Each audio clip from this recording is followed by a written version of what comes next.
অতিরিক্ত ঝাল খান বা মরিচ পাগলা যাদেরকে বলে আসলে মূলত হচ্ছে তাদের জন্য হচ্ছে এই মরিচ। এটাকে আসলে বোম্বাই মরিচ বলে। এটা আসলে ওই নাগা মরিচের মতো আর কি, যেটা আসলে অতিরিক্ত ঝাল, আসলে অনেকে খাওয়ার মতো না। এটা আসলে অতিরিক্ত ঝাল।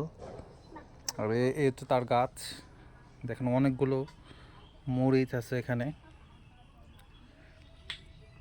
আরও ধরতেছে, আরও ধরবে। তো এটা হচ্ছে মরিচের চারা আর কি, যে মূলত হচ্ছে এটা চারা থেকে গাছ হয়ে গেছে যদিও, আরও আছে, ওই যে ওই পাশে একটা আছে, এর পাশে আরও আছে। তো এটা হচ্ছে বোম্বাই মরিচের গাছ বলে যেটা, বা আমরা গ্রাম দেশে যেটা বলে পটকা মরিচ। তো পটকা মরিচ হচ্ছে এটা আর কি, একটু মোটা হয়, এই জন্য এটাকে পটকা বলে। তো এই মরিচটা অনেক ঝাল হয়। তো যারা ছাদ আছে তারা এইভাবে গাছ লাগাইতে পারেন।